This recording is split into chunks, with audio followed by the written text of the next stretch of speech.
Hello students, मैं अमन गुप्ता आपका हमारे इस यूट्यूब चैनल पे स्वागत करता हूं। हमारी पिछली वीडियो में हमने ट्रिग्नोमेट्री के कुछ बेसिक कॉन्सेप्ट्स के बारे में पढ़ा था।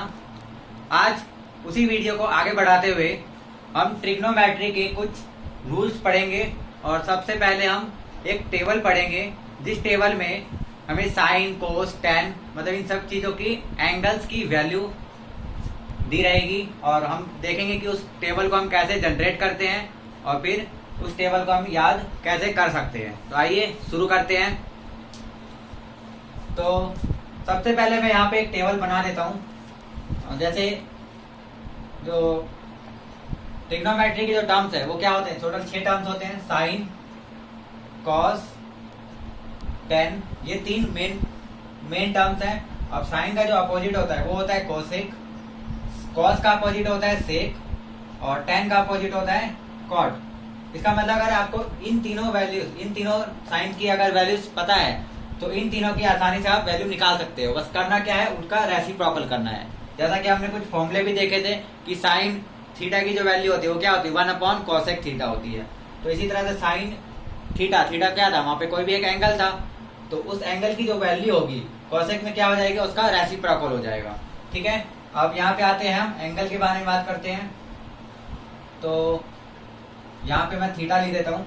तो थीटा मान लीजिए अगर 0 डिग्री है, 30 डिग्री हो, 45 डिग्री हो, 60 डिग्री हो या फिर 90 डिग्री हो, इन 5 वैल्यूज के लिए हम पहले टेबल जनरेट करते हैं। वैसे इस वैल्यू के आगे भी और एंगल्स आते हैं। जैसे 90 के बाद क्या आएगा, 105, मतलब जितने भी 360 डिग्री तक एंगल होते हैं। तो हर एक एंगल के लिए कुछ ना कुछ वैल्यूज इनकी होती है। लेकिन पहले हम सिर्फ इन 5 वैल्यूज को लेकर चल रहे हैं कि इन 5 वैल्यूज के लिए यानी 0 डिग्री, 30 डिग्री, 45 डिग्री, 60 डिग्री और 90 डिग्री, इनके लिए इन सब की क्या वैल्यू है।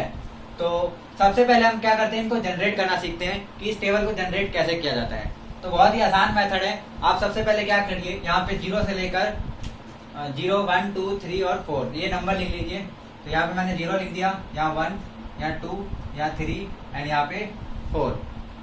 इसके बाद क्या करना है, इन सभी नंबर्स को हमें 4 से डिवाइड देना है। किससे डिवाइड देना है, 4 से। तो यहाँ पे मैंने 4 से डिवाइड दिया, यहाँ पर भी, यहाँ पर भी, यहाँ पर भी और यहाँ पर भी।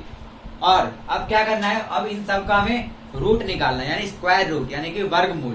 ठीक है, तो जब हम इसका वर्गमूल निकालेंगे यानी इस पूरी वैल्यू को हम क्या करेंगे, रूट के अंदर रख देंगे।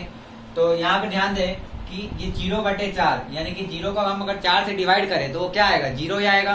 और 0 का अगर हम स्क्वायर रूट निकालें तो हमेशा 0 ही रहता है, तो ये 0 का कोई स्क्वायर रूट होता नहीं है। तो हम क्या लिख देंगे यहाँ पे 0, यानी कि साइन 0 डिग्री की जो वैल्यू है वो क्या होती है, 0 होती है। इसी तरह से जब हम यहाँ स्क्वायर रूट करेंगे तो 1 का जो रूट है वो तो 1 ही रह जाएगा। और अगर नीचे हम 4 का रूट करते हैं तो इसकी वैल्यू क्या हो जाती है, इसकी वैल्यू आ जाती है 2, यानी कि साइन 30 डिग्री की वैल्यू क्या आ गई, 1/2। इसी तरह जब यहाँ पे हम रूट करेंगे तो सबसे पहले हमें दिख रहा है कि ये 2/4 है। अगर हम इसको डिवाइड करें तो ये 1/2 हो जाएगा, क्योंकि ये दोनों 2 के टेबल में आते हैं, कट जाएंगे। तो ये क्या बचेगा, 1 और यहाँ पे बचेगा 2। तो 1 का रूट तो 1 होता है और 2 का कोई रूट नहीं होता, तो यहाँ पे हम सिंपल रूट 2 लिख सकते हैं। तो साइन 45 डिग्री की वैल्यू क्या आ गई, 1/2। इसी तरह से जब यहाँ पे हम रूट करते हैं तो 3 का रूट की कोई वैल्यू नहीं होती है, तो हम √3 लिख देते हैं। वैसे इसकी वैल्यू होती है लेकिन पॉइंट में होती है, लेकिन हम पॉइंट में नहीं लिखते, सिंपल यहाँ पे √3 लिख देते हैं। और 4 का रूट आज हम करेंगे तो क्या होगा, 2 हो जाएगा। तो ये क्या आ गया, साइन 60 डिग्री की वैल्यू √3/2। और इसी तरह से जब यहाँ पे हम रूट करते हैं तो सबसे पहले हम यहाँ देखेंगे कि 4 और 4 ये दोनों कट जाएंगे, एक बचेगा। और 1 का रूट क्या होता है, सिंपल 1 होता है, यानी कि साइन 90 डिग्री की वैल्यू क्या आ गई, 1 आ गई। तो आपको याद करना है कि साइन 0 की 1 है, साइन 30 की 1/2, 45 की 1/√2 और 60 की √3/2 और 90 की 1 है।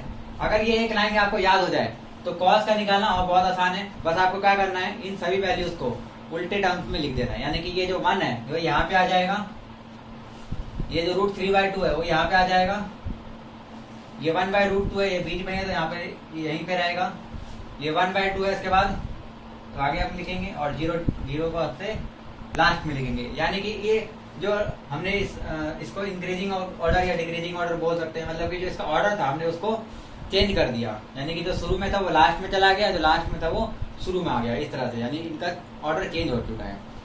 अब हमें क्या करना है, हमें tan की वैल्यू निकालनी है।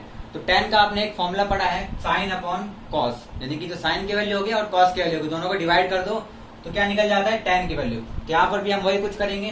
तो अगर मैं 0 को 1 से डिवाइड करूँ तो क्या आएगा, 0 आ जाएगा। तो tan 0 की वैल्यू क्या होगी, 0। 1/2 को अगर √3/2 से मैं डिवाइड करूँ तो यहाँ मैं करके दिखा देता हूँ। जैसे 1/2 को अगर मैं √3/2 से डिवाइड करता हूँ तो ये 2 से 2 कैंसिल हो जाता है नीचे नीचे, तो ये क्या बचता है, 1/√3 बचता है। तो यहाँ पर इसकी वैल्यू क्या आ जाएगी, 1/√3। इसी तरह जब 1/√2 को 1/√2 से डिवाइड करूंगा तो ये पूरा पूरा कैंसिल हो जाएगा और यहाँ पर क्या आ जाएगा, यहाँ पे आएगा 1। इसी तरह जब हम इसको डिवाइड करूंगा तो यहाँ पर भी 2 से 2 कैंसिल हो जाएगा, तो सिंपल यहाँ पे √3 बचेगा। नीचे 1 आप चाहो तो लिख सकते हो, लेकिन उसका कोई फायदा नहीं है। और जब यहाँ पे 1 को 0 से डिवाइड करूंगा तो आपको पता है कि 1 जब 0 से डिवाइड होता है तो वो कभी भी रियल नंबर नहीं होता, यानी कि जो नंबर है वो एग्जिस्ट नहीं करता है। तो इसलिए यहाँ पे हम इन्फिनिटी का साइन लगा देते हैं, ठीक है। ये क्या है, इन्फिनिटी, या फिर यहाँ पे आप लिख सकते हैं डज नॉट एग्जिस्ट, ठीक है। इसके बाद जब हमने इन तीनों की वैल्यूज निकाल ली तो इन तीनों की वैल्यू निकालना बहुत आसान है। बस आपको क्या करना है, जो कोसेक है वो साइन का अपोजिट होता है, यानी कि आपको उनका रेसिप्रोकल करना है। तो साइन 0 डिग्री की वैल्यू क्या है, 0 है। अगर हम चाहे तो इसके नीचे 1 भी लिख सकते हैं, 0/1। और जब इसका रेसिप्रोकल करेंगे तो ये क्या आएगा, 1/0। और पता है 1/0 एग्जिस्ट नहीं करता है, यानी कि हम इसको क्या लिख सकते हैं, इन्फिनिटी का साइन लगा सकते हैं। इसी तरह से 1/2 का जब रेसिप्रोकल होगा तो एक सिंपल 2 बन जाएगा। 1/√2 का रेसिप्रोकल √2 हो जाएगा। √3/2 का रेसिप्रोकल 2/√3। और 1 का तो 1 ही रहेगा, क्योंकि 1 के नीचे 1 लिख दिया, फिर उल्टा कर दिया तो फिर से 1/1, यानी कि 1 ही रह जाएगा। इसी तरह से सेक कॉस का अपोजिट होगा, तो यहाँ पे कॉस का रेसिप्रोकल करना है, तो ये हो जाएगा 2/√3, ये हो जाएगा √2, ये हो जाएगा 2। और यहाँ पे 0/1 है तो उसका अपोजिट करेंगे तो 1/0, तो ये डज नॉट एग्जिस्ट आएगा, ठीक है। इसके बाद कॉट क्या होगा, tan का अपोजिट, तो 0 है यहाँ पे तो 0/1, यानी कि 1/0 उल्टा, तो ये भी डज नॉट एग्जिस्ट। इसके बाद 1/√3 है तो इसका अपोजिट क्या होगा, √3। 1 का अपोजिट 1 हो जाता है और √3 का 1/√3, क्योंकि इसके नीचे हम 1 लिख सकते हैं। और ये जो इन्फिनिटी है वैसे तो इसका कोई अपोजिट नहीं होता, बट ये इन्फिनिटी कहाँ से बना, ये इन्फिनिटी बना 1/0 से। तो अगर हम 1/0 का अपोजिट करें यानी रेसिप्रोकल करें तो ये क्या आ जाएगा, 0/1। और 0/1 की वैल्यू क्या होती है, 0 होती है, इसलिए cot 90 की वैल्यू क्या आएगी, 0 आ जाएगी, ठीक है। तो ये आपने सीखा कि इस टेबल को कैसे जनरेट किया जाता है। बेसिकली हमें क्या करना होता है, सिर्फ साइन की वैल्यू को जनरेट करना है। साइन की वैल्यू जो आपने जनरेट कर ली तो कॉस की वैल्यू सिर्फ उनका उल्टा लिख दो, और जो tan की वैल्यू है इन दोनों को डिवाइड करके आ जाता है। और बाकी इन तीनों की वैल्यूज क्या करना है, बस हमें इन तीनों का रेसिप्रोकल करना है। तो ये टेबल आपको याद होना चाहिए, क्योंकि ये जो वैल्यूज हैं 0, 30, 40 ये क्वेश्चंस में आते हैं कि साइन 30 डिग्री, कॉस 45 डिग्री या tan 60 डिग्री, उनकी वैल्यू आप डायरेक्ट वहां पे ये रख सकते हो और उस क्वेश्चन को सॉल्व कर सकते हो। तो ये टेबल बहुत ज्यादा जरूरी है, तो आप इसको याद कर ले। और अगर याद ना हो तो बस ये जनरेट करने का तरीका सीख ले, ताकि अगर एग्जाम में आपको इनमें से कोई वैल्यू अगर आप भूल जाते हो तो वहां पे आप जनरेट करके आसानी से देख सको कि इसकी वैल्यू क्या होती है। तो इसलिए जनरेट करना आपको आना चाहिए, याद करने से ज्यादा अच्छा है। तो आप इसको नोट कर सकते हैं, वैसे ही आपकी बुक में भी दी हुई है, लेकिन फिर भी आप ये नोट कर लीजिए। तो आज के हमारे इस वीडियो में सिर्फ इतना ही।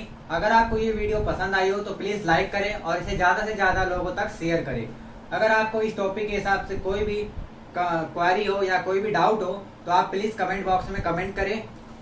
और अगर आप हमारे इस चैनल पे नए हो और आपने हमारे चैनल को सब्सक्राइब नहीं किया है तो प्लीज सब्सक्राइब करें और बेल आइकन को दबाना ना भूलें, जिससे आपको आने वाली वीडियो की नोटिफिकेशन मिलती रहे। हम अपने आने वाली वीडियो में ट्रिग्नोमेट्री के कुछ और फॉर्मूलेस के साथ आएंगे और ट्रिग्नोमेट्री के आगे के टॉपिक्स के बारे में भी पढ़ेंगे।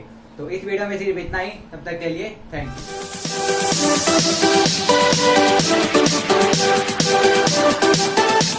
यू।